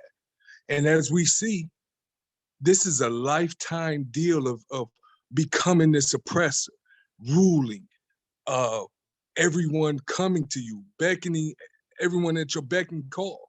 That's that wicked power that men become drunk with. And I just wanted to come on you, behind you with that, with my analysis on why we do that. I yield. Yeah, I want to say something on that too. Is that I believe that is true, and but what we also have to take into consideration for the arguments of those who doesn't necessarily, they're not hungry after power, but what we have not just the power structure of the oppressor. When you see, like, using the example of the neo-colonial rule, and you have a lot of people who want to aspire to be like the oppressor and not liberation, sometimes you may run into those say, well, I'm not struggling for power. They just want comfort. They just want basic human necessities, which they also see that the oppressor have.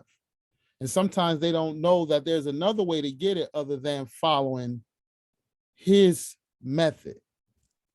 So you may have those in second and third world countries. Okay, they want to follow after this model.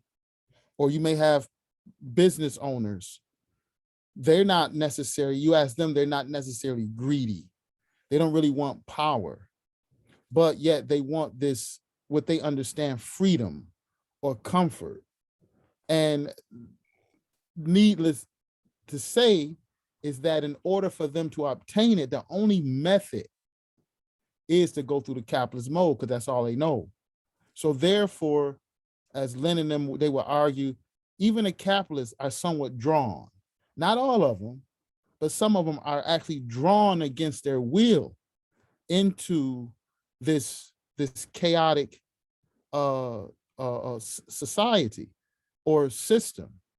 So you may want to do right by your workers, but just your own desire to have a comfortable living and not be in the street, well, you're forced or you're compelled to go through certain measures, business practices that you have no power over. You have to raise prices because the capitalists, bigger capitalists around you are raising prices, for example. So I think that's true in what we are expressing, but we also have to express the other side to balance it, where you're gonna have someone that's gonna argue, well, I don't want power. You know, I've run into quite a few business owners that say, well, I just want to survive. I just want to live comfortable. I'm not really trying to be rich. You know, you have these arguments. So, but yet and still they're aspiring to be not liberated, but to be like the oppressor, because again, that's the only model in which they know. And that's why I say it's a battleground to really go in and see the different mentalities and the different places where people coming. And that's why it requires definitely study of society on our end to address these different facets of this aspiration, not for liberation, but to be adhesive to the oppressive class. I'll yield. Do we have time? Yeah, I believe so. I believe we do. Yeah. Mm-hmm. Hey, now that's absolutely everything what you just brought out, Brother Judah. That's very correct. But also allow me to retort.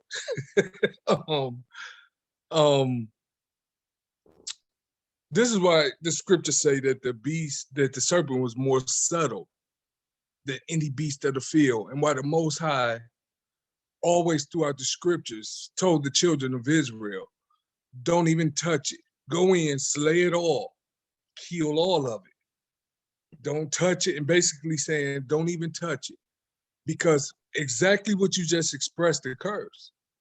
I'm a witness that you can go in with the mindset of not being greedy. I don't want the power. I don't want this. I don't want that. But in the subtle workings inside of this system, those things automatically attach. There, I sat down and talked to some people who we consider to be stars. I've sat down and talked to them one-on-one. I'm in their house. I'm staying there. I'm in their crib, mansions, and they've expressed some this very thing to me. Like, I didn't want all this, but now that the snowball is going downhill, it's too big to stop. They can't stop. They've touched it. They've had success with it, and now they can't stop it. So the intentions are good. Well, they start off good, but as the ball gets to rolling, they lose control, and that's the subtlety of this system. I yield with that. Yeah, again, that's true, but that's not absolute, because you're gonna have some that will not get the mansion. They don't want it, but yet they still aspire to be like the oppressor, just in their small. It's like have small mom and pop businesses.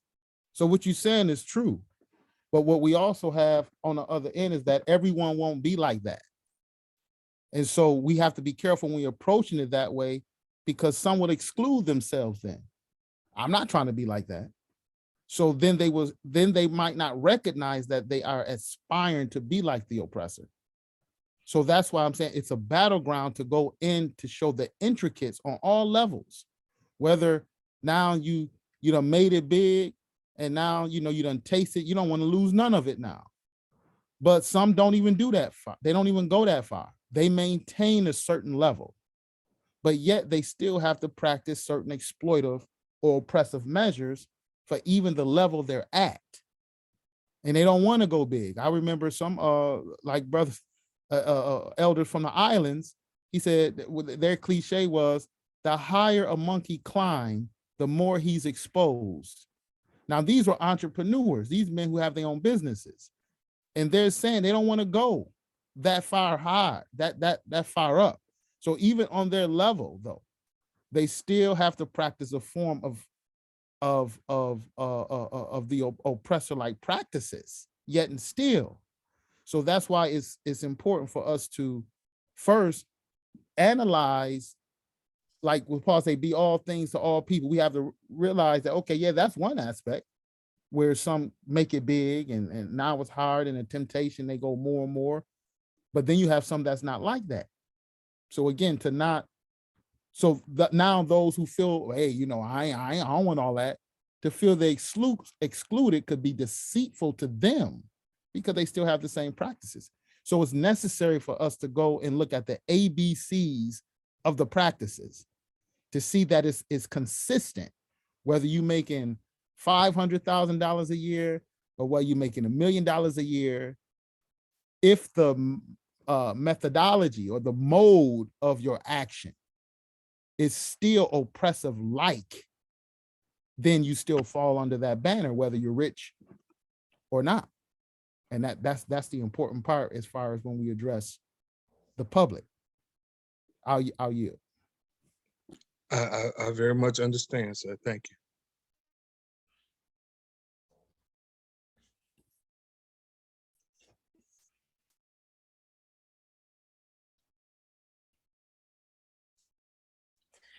Yeah, I enjoyed that dialogue piece there. Since we have a moment here, I want to read Conrad's comment. And Brother Judah, maybe you want to answer this. He says, coercive laws of competition is a constant violence, but I think it stops at removing away from fetishism. By this, I believe our cognitive mapping is continuously disordered. It takes us in uncharted territory mentally. And he goes on to say, is all things in common an example of power dynamics? Which, I mean, I believe so, but, Elder, you might have something else to add to it. Yeah, I probably need more clarity on the position of the power dynamics. What do you mean by the power dynamics? Um, yeah, the laws, the coercive laws of competition is a constant violence. And yeah, I will agree that this idea, so he's bringing in this idea of more specifically commodity fetishism. And that is um ultimately, without getting into the depth of it, this is the desire of people to um their desire for commodities, um and this value they give to commodities. So yeah, some, yes, because you can have fetishism where you just have a lot of luxury, but then you have this form of commodity in which, hey, you it's okay. You want decent food, you want decent housing, you want decent shelter. That can get confusing with, where some people might say, saying that they're being materialistic, but no, it's just a healthy living. But on the other end of the way of moving away from fetishism is this desire for these commodities, how these commodities that we see, whether they be cars or clothes, um, they take on a life of it. We give this value to take on a life of its own. So yeah, in that sense, I believe that if we uh, separate ourselves from the power, I will use the revelation, from the power of the delicacies of the luxuries of the system of the beast, then I believe that will aid in our competitive nature uh in this society, competing to earn, to make it big, to buy commodities because of commodity fetishism.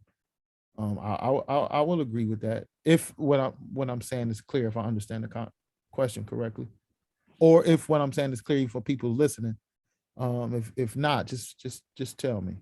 He says, power dynamics describe how power affects a relationship between two or more people. This is where I'm coming from. Um, well, yeah, all things in common example of power dynamics, somewhat, it could be. Um, but I think when we're looking at the dynamic which affects the relationship between two or more people, li- common to live in common, it can help, but I think a lot of it has to again do with the mental mode, and because you could live in common forcibly, and not really uh care, or still desire power. So I wouldn't want to leave that part out, because living in common is just a byproduct, which is supposed to be a result of human beings who want to build a relationship of equity with each other. But yeah, I mean, and overall, just I can see that relationship with um, all things in common. If everyone wants that, then that's in that context. Yeah, I believe that that describes um, an equitable power dynamic. And to close with this, um, the cognitive mapping, it is continually distorted by this idea of the value we put in products, um, luxury products, again, to be definitive, because there's certain things that's valuable, where food, shelter, clothing. I mean, for example, the priests and the elders, they held the written Torah as valuable.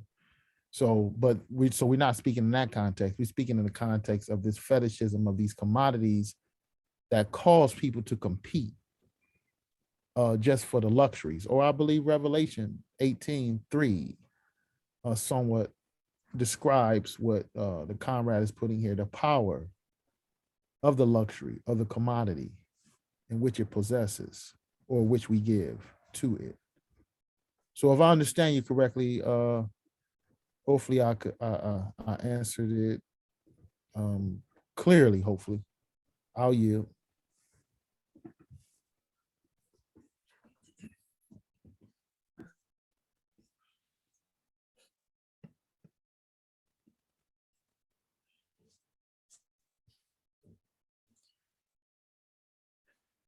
So we got at least 5 more minutes or so if people want to put some time in, 5 to 10 minutes at least.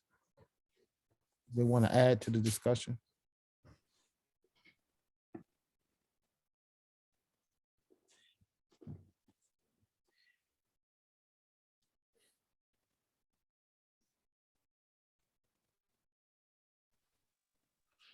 Yeah, He's out. you about to say something, Brother Sean? Oh no, I was joking. But that was a good dialogue though. It was a good dialogue. I don't think I have too many more 2 cents to put in. Let you go ahead. Mm-hmm. Yeah, I just think what this book is doing is it's making, I know at least me, it's making me think in another angle. It's challenging because like if I look at those who don't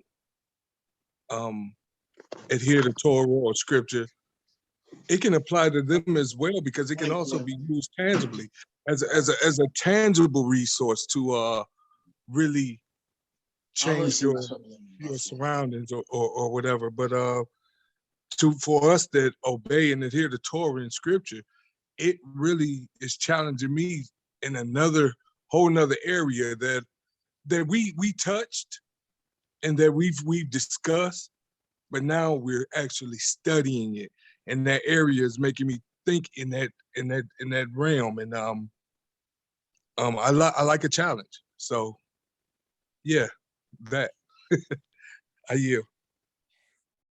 Yeah, it does. At least it does challenge our thinking, and it's this.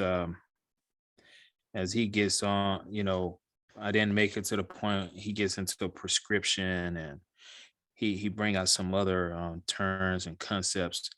Uh, in this first chapter, Fieri is really trying to lay the groundwork for the next chapter when he goes into actually talking about some of his personal concepts like the banking model. And like Brother Elder Judah was saying, it is a battleground, because if you imagine, like, this is how I'm thinking it to myself. Okay, I'm reading this book. So after I finish reading this book and I close the book and I take some information away from it, how do I go out then to have these conversations, these dialogues with people? And we're talking about things that's very heavy, and it's so much that you have to cut through. The first thing is people time. Most time when we're talking to people, they passing by their mind on something else. You first got to get their attention on that. Then you have to go through the many barriers of trying to to get them to see that they are oppressed. Some may see it at the start. Some of them might not even recognize it, and that in itself is a challenge. Then when you get into the deeper limiting beliefs, because some people is like because of capitalism and its individualistic type of mode and mindset, many people they have this, well, all I need is to gain this and I'll be fine, and it's just this over time, this system has done a number on all of us. I say we're some of the lucky ones who has the ability to reflect on the current state of the world and to apply our spiritual knowledge to it. But man, it is, you know, we know that the Most High word is, it won't come back void. So we know everything gonna change, but we also know that we have to do the work while we're here. And man, it's not an easy job, but this here is, I feel like we I don't know, you just have to constantly go out and educate and hope that people will catch on, because most people just they're so into their world, man. Well, I got bills to pay, I need to put food in my stomach, you know, I ain't got time for nothing else. And the system really just, again, how it inflicts violence on us, not a physical violence, but a very emotional, mental, and spiritual violence on us. And man, it's just a huge task at hand. Excuse me, But brother. I mhm. I don't know where my, okay, I think it's appearing now, but on the other end, I wasn't able to show my hand icon. Oh, let me But see. no, you good. No, I'm able to do it now, but earlier in the session, I wasn't able to, which was fine. You know, you opened it up. But I want to say something um pertaining to what was just being brought out. This you was saying, oh, first I want to say is we always got to give praise. No such thing as luck. I tell everybody, no such thing as luck. We the blessed ones if we be so, that the Most High, you know, lead us and teach us. Mhm. This is an example of what I mean by the book readings, where, you know, we want to study past revolutions. When I mention things on sound bites, or people may get a lesson, that's what they're going to get. You're going to get the general overview. But in order for us to go in, it's sessions like this. It's discussions, it's readings like this to begin to understand our position. Because if not, then we won't be able to strategically engage in verbal warfare.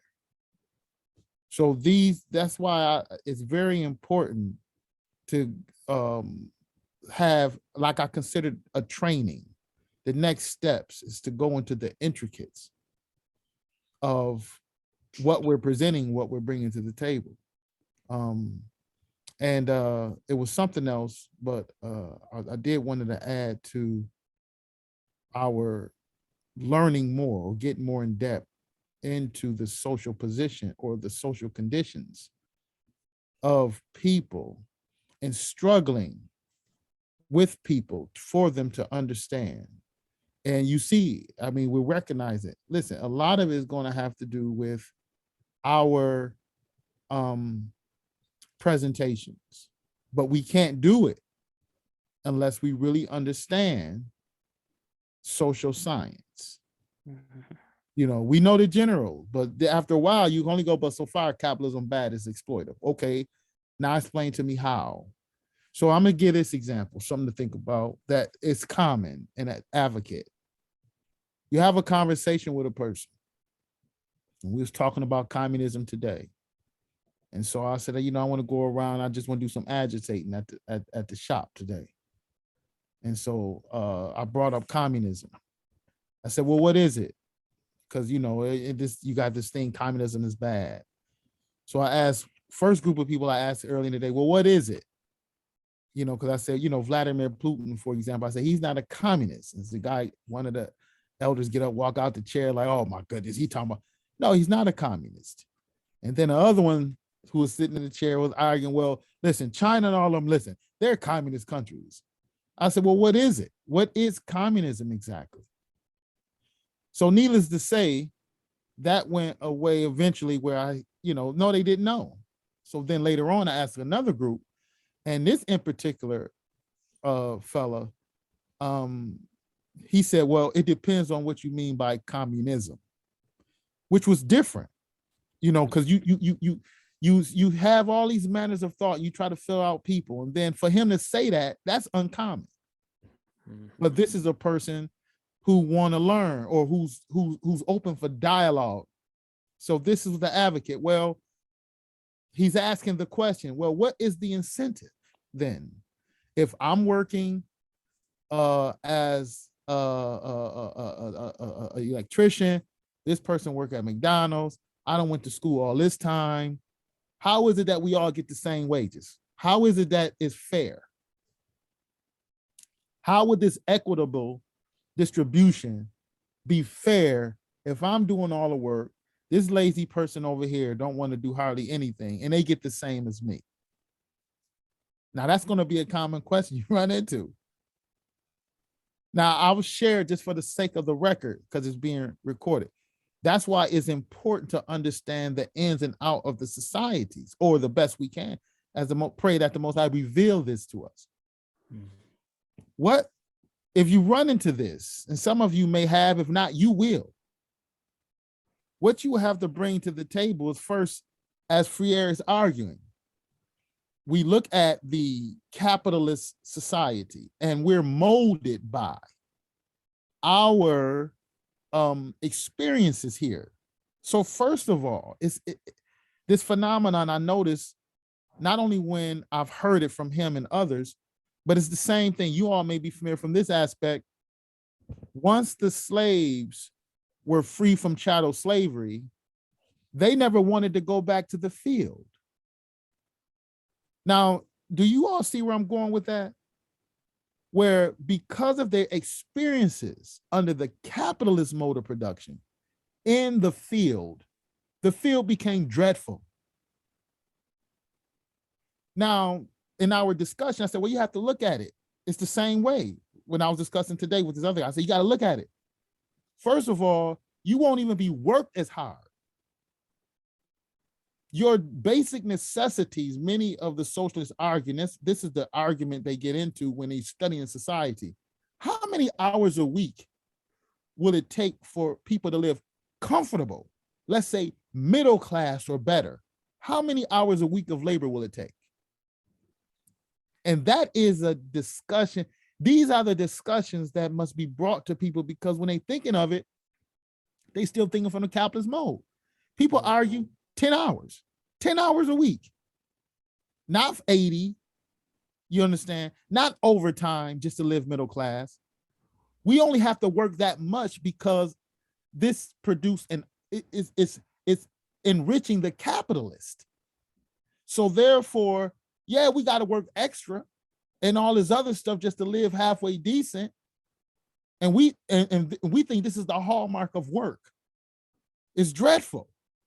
No, you don't even have to work that much. The work every human being put in for whatever he making, cars or clothes, he make too much. It's an overabundance of it. It's an excess. It's waste. It gets because you made too much for what anybody will ever need, but we don't realize it because it's hoarded by the capitalist, and he sells it back. Just like you have a whole lot of houses, but yet you got a whole lot of people who homeless, but it's not a shortage of houses. So food, shelter, and clothing to live comfortable, especially with technology and advancement, you would have to work barely, hardly any hours a week, 10 hours. Now this changes the entire perspective of time and labor and wages, I would argue. Because you think, man, I got to go to school, I got to put in all this time, I'm out here working 80 hours and this person get the same thing. But what if you all working 8 hours a week, 10 hours a week? What if the slave, when he worked, he's not working from sun up to sundown. He's working just enough for everyone to live comfortable, not on his bare minimum. I'm not arguing that. I mean, comfortable. You got food and more, but you're not in the field, not even. You're out the field by, if you start early, you out by 9 a.m. And then you have so much abundance because there's no one taking the resource that even though you're working maybe a couple of hours a day, and the more people who work, that makes the work even lighter. You're not out there under a whip. You're not out there like that. You break a little sweat, but it don't say that you got to break your sweat for 8, 9, 10, 12, 15 hours. You could gather up a sweat in a couple of hours and everyone working collectively. That changes the whole dynamic of the field work. But people might not realize it because the way we've been shaped, the society, what we know as work. So when we bring this out and cause people to, as Freer gonna say, problem posing education. Look at the problem. Is this a real reality though? I could work in the field. All of us work together, man. We out that field within a couple of hours. And then we still could rest during fall season and gathering a harvest and not even have to go out in the field and work one another. And our storehouse is booming with fruits. It changes the whole dynamic of our society. So that's an example I just want to give how people are going to pose these questions. And so in order for them to not be like the oppressor, we realize, no, we don't even need to do all of that to achieve what you want as far as comfortable living, enjoying the fruits of your labor, thus and such, thus and such. So with that, I'll yield. And, you know, that's excuse me. I'm sorry. Go. Brother, can I say this? Okay, because I didn't get a chance to say anything once I typed that in. I was inside the plant processing, so I'm at work. And that's what I was getting at with the commodity fetishism, because I remember talking to you, Elder Judah, it was a while back where we talked about oversupply. That's how the capitalists work. You know, all of this work is just for oversupply and surplus value. Okay, because up here where I work at, the two lines that I work on is the two main lines that pay everybody's salary and overtime and take care of an operational cost and labor cost. The rest of the lines is just extra money, extra money. And so the young man, it's a young man in here named Jermaine. He worked on the day shift. He was when I was talking to him about it, because he come in and help us out one night. And we were talking about, you know, like working hard. And he said, so how long do you think we would have to work? Because I was telling him about the kingdom of God and that new Jerusalem mindset. I said, we won't have to work like this, man. I said, don't you know in the Bible? And I showed him, I went to my phone where it says, don't toil for the things of this world. I said, that's what he's bringing us into that that mindset. This is violence to us. Why you think, like I was telling, like the report, I brought up a medical report, like working overnight graveyard shift, how it's bad on your health. And I said, man, that stuff is abnormal. I said, yeah, of course you got animals that come out at night, but they get what they need to get, and then they bounce.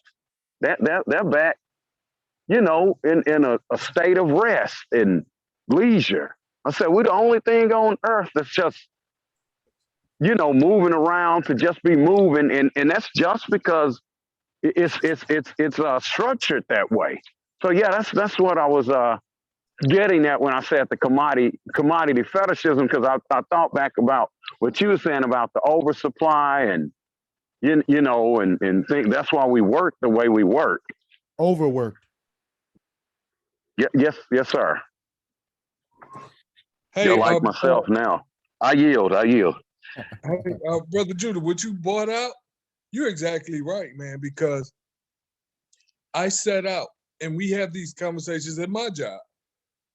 The norm that no one looks beyond is to work a minimum of, shalom, brother Nishan. The norm to work is a minimum of 60 hours. Now, why do we have so much work? Because everyone in our area, they're working that much, so much so that it's stressing their vehicles out. So in their system, something has been put into place to where when your vehicle is overstretched and stressed out, we have something to come get it then includes us. And that's crazy that it doesn't take all of that, because who is it benefiting? It isn't benefiting the workers. It's benefiting the capitalist class, the owners of these towing companies, the owners of where everybody's running to and fro every day. That's who it's benefiting, because if it was benefiting them or us, we wouldn't be running to and fro every day. Like one last point before I go. I've been doing this job for 14 years. And so I've been able to gain some and put some stuff away. And so I came to the owner of my company prepared with a 2-week notice in my pocket, said, look, I need to go down to 40 hours. I've been giving you 73 hours a week for 6 years straight. I was like, I'm stressed out. I'm done. I need to stop. I need to go down to 40 hours. If not, here's my 2-week notice. What pissed me off the most is that he gave me no fight. He shook my hand and said, okay, we'll take that. So I could have been did that. I yield with that. That's interesting, because I have a book. I have a couple of books that deal with labor. One of them is called Work Without Salvation, and the other one's called Worked Over. And the author of Worked Over explains that, as Brother Judah saying, this labor that we're used to is shaped by this system of capitalism. And capitalism is ever growing, so it's ever expanding. And as it expands, it needs more labor, and it needs to extract it out of, guess who? Us, the people that provides the labor energy. And it was saying that outside of this system of capitalism, labor will be redefined to something totally different than what it is now. Because with this labor understanding, we always understand it in a sense of an individual. And like the gentleman that brought it up saying, hey, I'm an electrician, this person is a McDonald's employee, is because of our individual sense. We look at ourselves, we pit ourselves against everybody else. And sometimes we overthink ourselves to be more than what we really are. But outside of capitalism, labor will be totally different. We wouldn't understand, it wouldn't be defined in this context. And because when you really think about what do we labor for now, because granted, the money that we make, it pays for the necessities that we need. We have our shelter, we have our clothes, we have the food, right? But we have larger desires, so we got to work this. And we put ourselves in this ever growing state, just like capitalism. We ever growing. People want to collect more things to themselves, so outside of this system, labor will be totally different in the sense that, one, we won't look at the material things the way that we do now. We won't be trying to collect everything and trying to get these things to gain status, because that's one thing with people in labor. They want to try to get to a certain class status. They're trying to make sure that their sales are good, which in this system you have to. But outside of the system, it's more of a we thing. So we will be working together and we will be providing for each other. Because if I make sure that my neighbor has enough and my neighbor makes sure I have enough, like in the book Worked Over, and also in the other book I was talking I just referred to, Work Without Salvation. That was actually when there was the industrial age was coming about, and they're trying to get all the farmers to buy this new equipment and things like that. They were saying that you're only going to work anywhere from 5 to 7 hours a week, because after that you have what they was pushing is called free time. You have all this free time, and You can go down and spend all this time with family.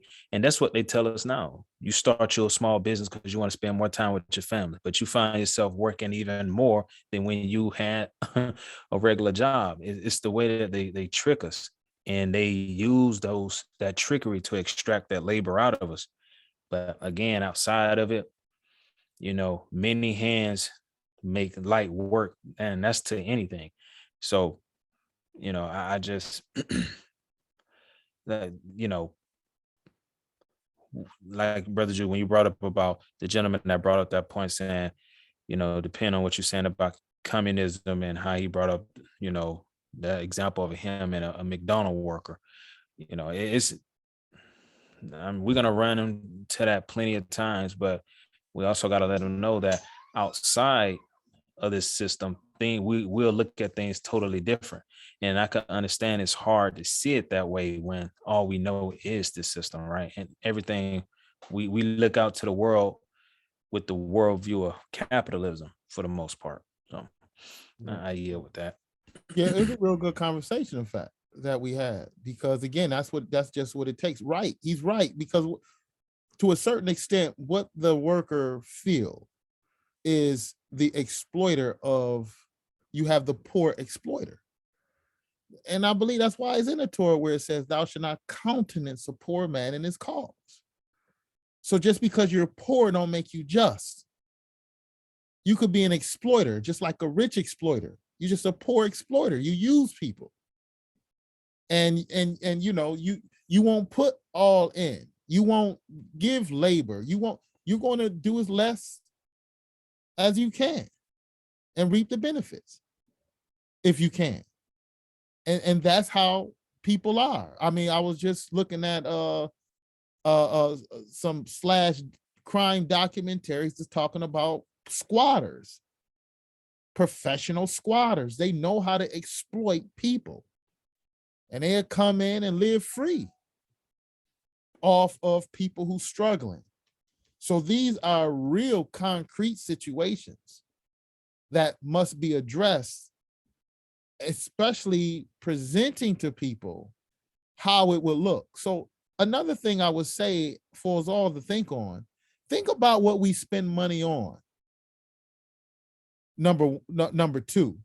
Number one is, when you're talking an alternative society, then you also have to think about the position of a wage system.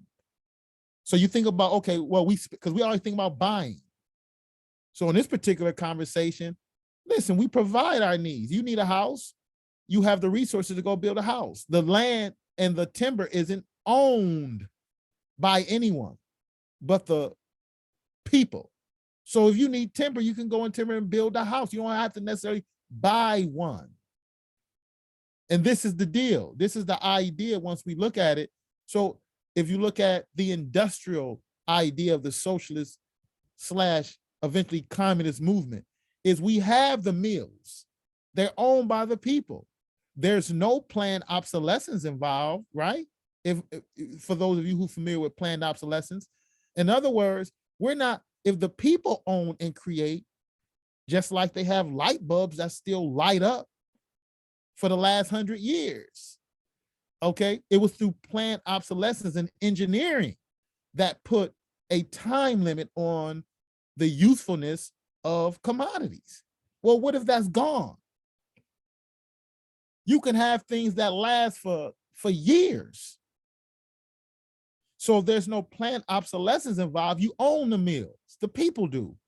So if you have to cut down and use technology to cut you down some 2x4s or whatever materials need to build a house, then you have to question, is money involved or is it just labor? And my neighbor can build the same house. So it's that idea where, okay, now we have to envision through the grace of God to see a world outside of this world. So now you figure, okay, well, what would you actually spend money on? It's not necessarily about buying per se, but that's how we're trained. Well, okay, well, and a lot of things we spend money on, even a lot of professions. how many professions will dissolve with the elimination of capitalism itself? Because again, remember, well, as we will learn, God willing, capitalism creates problems. And then to try to solve these problems, occupations and stuff are created. Markets are created for problems that it caused. So if you eliminate the problems, how many other things will be removed? And then you get down to the bare existence of man, meaning, all right, well, what is it that man really want? What is it that he really need? Just comfortable, you know? And yeah, once we bring a lot of stuff into, but it's all jumbled together, you know, and but again, this is what Freire is arguing. Our existence has been shaped by the circumstances, and you like a fish in water. So you must begin to look at an alternative, and that alters many other things when you're looking at things outside of capitalism. And this is the practice. This is the purpose of the learning. This is the purpose of what I'm saying, studying the Karl Marx, being a part of the book readings, you know, reading through, studying, and especially, you know, attending the classes and stuff like that, because it's through the grace of God, there's many more things we want to get into that will reveal more of the substance and the intricate workings of the society we live in, so we can address others so they can strive now for liberation once they see what liberation will offer, opposed to what capitalism offers. That's what I mean. This is a battleground. It's so, you know, in a couple of sentences, you know, we could see, oh, you know, they want to be like the oppressor. Yeah, now we got to find out, look at this. Now, what's the alternative? We know that's how they want to be, but now can we present the alternative and show when they're asking, oh, no, you got to look at it this way, in a sense, or in a sense of what if. And that's the dialogue, problem posing. What if is this way? Or could it be that way? And then that carry on dialogue for them to start to, hey, you know, wow, that's something. But I'll yield with that.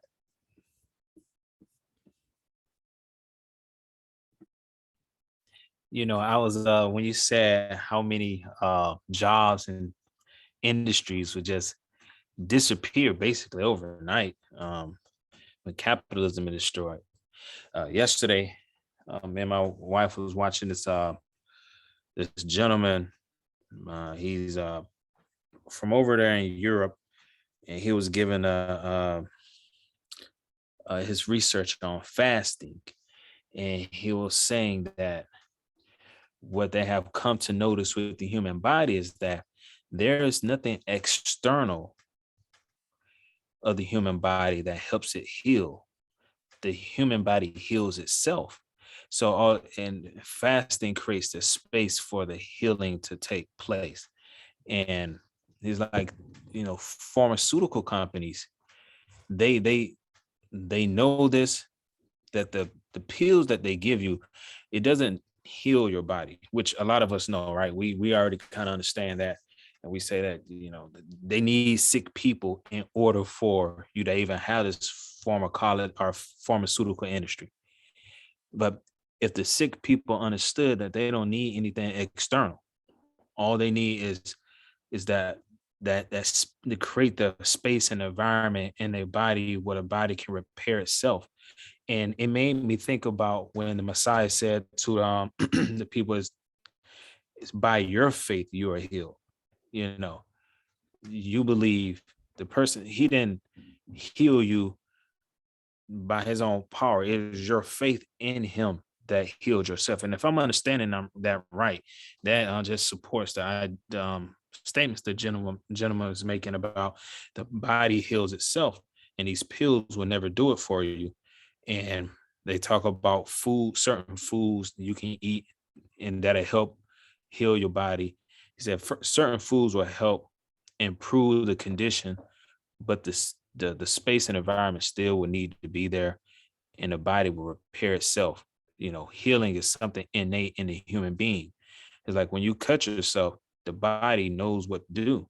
So if you give yourself that environment, it'll heal itself. And that just came to my mind because if we understood that more and really taught that from a baby, when they're babes, up into adulthood, the pharmaceutical industry will be gone, because people understand, one, how to take care of their body, two, how to heal their body, and three, how to give their body the time to rest. Because this eating 3 times a day for years and months on end, you overdoing it. Your body never get time to rest, to process, to relax and all that. So I can see, soon as this system is destroyed, all right, when it's on its way out, the pharmaceutical industry is going to be one of them that's got to go. It's going to go quick, and with that, a lot of people that's in that industry, they it might be a hard time for them, because they spent their lives, and their identity is with that industry. But we don't really need that industry when all the plants and everything here is for our healing. So and that's it. I yield with that. I agree. I guess it's getting to that time. Anybody got any closing? Where you pick it up at next week, my brother? What page? Because I still didn't do my part. I still have to send out the page numbers for the readers. So God willing, I'll get that out within the next day or so. So where you at on 40? What, 6? Yeah, 46. So I'm on 46 at the last 2 paragraphs on 46. So next week I'll just go ahead and finish up the rest of 46, 47, 48. I mean, I'll try to make it 50, but the rest of 46, 47, 48, and 49. Yeah, and again, we're not rushing. The thing is to eat. Like you sitting at a table, you got to chew the meal. So, it's on you, however you go about it. But okay, again, because again, we're not reading just to read. We're reading to study and to absorb. Yeah, so, bro, I don't want to rush, man. Come on with it, RJ. Slow down if you need to. We here. We ain't going nowhere. Y'all will. Yeah, we don't necessarily have to cram everything in. No. I mean, the thing is, it's not to say that we just read pedagogy, but we understand. So yeah, man, because I had man, I got busy. I started to create a PowerPoint and all this. I was like, I might be overdoing it, but let me just stick to my basic notes. But yeah, I'm that's what I'll be going over next time. All right, sound like a plan. Who is this? Galaxy. Who is that? Galaxy J7. I'm not sure. Okay, I don't know if it's Zamila. I'm not sure. All right. Also, I might have another couple joining us. Okay, good. Yeah, because I know we have people on the outside want to jump in, but things go on, and they people have other things to take care of. I know one of the couple of people here locally wanted to get in, and they're showing interest, but it takes time. But again, as you all who is experiencing this now, look, you're seeing this is the important part that you're not really going to find on the videos. Granted, we're putting this up for study material on the NMP page, but this is what I mean. This is the stuff that you're really not going to find on a lesson. Mm-hmm. So now we getting in more. So when we hear lessons and discussions, we are more familiar, on what's happening. Mm-hmm. So yeah. All right, that's what's up, man. I appreciate it. Good dialogue with everybody. I'm just I'm excited, that others are excited, and just the continual participation now from consistency from and a growing and a building consistency of the brothers and sisters, so God willing, we we on our way. He gonna cause more growth and add more people. So yeah, I'm excited about that. Anything else before we close? No, I mean, I just share this little short testimony. I really got to thank my wife for this. She had ended up speaking to the sister. They just recently moved down to Atlanta, and as the Lord have it, they stay right around the corner from us, which is the most interesting thing, how it all lined up. So they're Israelite couple, and the wife reached out to my wife, I think it was yesterday, and she told her that she wanted to meet up with her because she's interested in attending another church, because she was with IUIC, and some things happened there that she didn't like how